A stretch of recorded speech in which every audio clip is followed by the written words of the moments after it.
Most people think you need $1 million or an MBA to buy a business. And that's just simply not true. The truth is, there are thousands of cash flowing businesses available now for purchase, and they're just waiting for the right person with the right vision, not just the money. In this video, I'll show you how to spot them, how to value them, and how to make an offer that actually gets accepted. There's some terms you're going to want to know and some things you're going to want to know. Let's go over them. Well, the first thing to note is why. Why would I even buy a business? Well, the answer is, drumroll, statistics. Statistics show that 90% of startups fail. Now, although you could be in that 10% that succeed, the math is the math, and there's no need to fight it. So, if 90% of startups fail, let's think of the other 10% that haven't failed. These are the companies that we're talking about that are for sale. So, the why would I buy a business? Well, you're buying into something that has cash flow, something that has a proven track record, something that's shown it can operate on all levels and sustain for years to come. And if you're buying a business, whatever the valuation that you're putting on it, you want to make sure that it's going to continue. So that's the first why of why you'd want to buy a business, because it's already got a proven track record and likely that's going to continue. Okay, now that we answered the why, let's answer the where. Where do I find businesses for sale? Now, there are a bunch of websites and resources. There's methods to make relationships with brokers. There's conferences that you can go to, but I'm going to keep it simple and put myself in your shoes. If you want to find businesses that are for sale, there are 3 Trinity, Holy Grail, easy starter websites that I would recommend for anybody. The first is Buy Biz Sell. Buy Biz Sell is pretty much the #1 marketplace to find businesses for sale. You can find franchises. You can segment it by local. I would suggest searching by, revenue type, or searching by profit margin, or searching by industry. I always suggest you start with what you have some kind of expertise with. Another site that's good for finding deals is loopnet.com. Now, the type of businesses that will be on LoopNet are, of course, local, but a little bit larger. And most specifically, there's going to be a lot of real estate businesses on there. This is a good place also if you're looking to find commercial real estate or multifamily. You can sort by the cap rates. A lot of the OMs, these are offering memorandums that tell you about the property or that tell you about a business. You're going to want to read those and get as much details as you can before you proceed down the rabbit hole, that is. A third website that is really good is flippa.com. Now, this is geared more towards SaaS businesses, online businesses, people who have built a business online.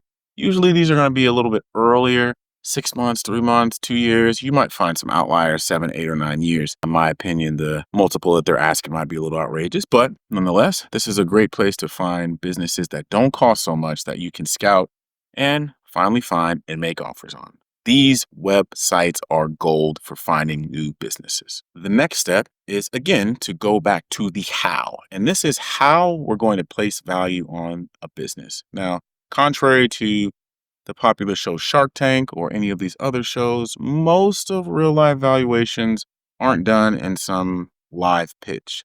They're done with detailed analytical thinking and process. And there are a few metrics I'm going to suggest that you pay attention to. The first, most important, is going to be net profit. And if you're dealing with a smaller business, it's probably going to be signified as SDE, which is Seller Discretionary Earnings. This is ultimately equivalent to the net profit. It means if you own the business, this is how much you would take home each year. Now, some people like to back their way into how they value the business with that, and I think that's a fair. So let's just say the Seller Discretionary Earnings were $100,000. That means after all expenses are paid, this business makes $1 million in revenue and nets $100,000 in Seller Discretionary Earnings. So you would earn $8,333.33 per month, etc., 12 months out the year. Now, what some people may do, and I think is a valid multiple, is multiply that number times 2 or times 3. Now, depending on the tiers, usually 0 to $1 million, you might get 0 to 2. 1 million to 5 million, you might get 2 to 3. 5 to 10 or 5 to 15, you might get 3 to 5 times. These are called multiples, and you choose what you'd like to offer, but you think of the rule. 2 or 3 times means 2 or 3 years, I should have my money back. So this is a good way to back into the valuation of a business that's already operating and that you're looking to offer. So again, if this business made $1 million in revenue, 100,000 in seller discretionary earnings, you can multiply that 100,000 by 2 or 3 and say, hey, I'd like to pay $300,000 for this business. That means I expect to get my money back in 3 years, and after that, continue to grow. At minimum, ceteris paribus, if nothing else changes. These are great ways to go about the valuation. The second step of how is really important. It's how am I going to add value? Now, I always suggest if you're going to buy a business, don't just buy it because it's cool or buy it because it's convenient. Buy it because you think you can add value. If you buy an apartment, the value you think you can add is replacing appliances, renovating rooms, upgrading the floors, upgrading the paint, and maybe raising the rent $5, $10, $15, $20, $35 times 200, 300. Then you forced appreciation, you force value into that in a positive way. The same thing goes with a business.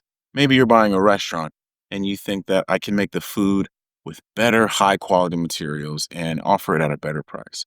Maybe you're thinking of buying a cybersecurity company and you know that your programming and your systems that you have in place can optimize and categorize and really reduce the operational costs and also increase the efficiency. Maybe you're thinking of buying a government contractor business and you think that the relationships that you have or the contracts at scale can help you be that much better. You have to think of what is your value add, and that becomes your edge as a purchaser. And sometimes the buyer may like to hear it. Sometimes you may keep it to yourself, but that becomes your edge to add value. Well, once you've compiled all of the components of valuing and finding the deal and analyzing and putting a proper value on it, the last step is to make an offer. And generally with these businesses, they're called letter of intent or letter of interest to purchase the business. This is a formal/informal letter with general template form that you're going to send to the seller saying, hey, I'm XYZ. I'd like to buy this business for XYZ price on XYZ terms within XYZ days. And I'd like XYZ from you. And you keep it generally light. And of course, at this point in time, you're already probably having conversations leading up to this. Nobody just sends out cold LOIs. You have to have some kind of communication because you need some numbers as well. And based off of that offer, that is the magic point where you learn either this deal is dead on arrival or potentially, there's something here. You might buy your first business. It's a great thing to get an LOI accepted. After that, you progress to due diligence and then you get a purchase agreement and then you finally close the deal. But all throughout that process, there are a bunch of other steps, which we'll probably cover in later videos.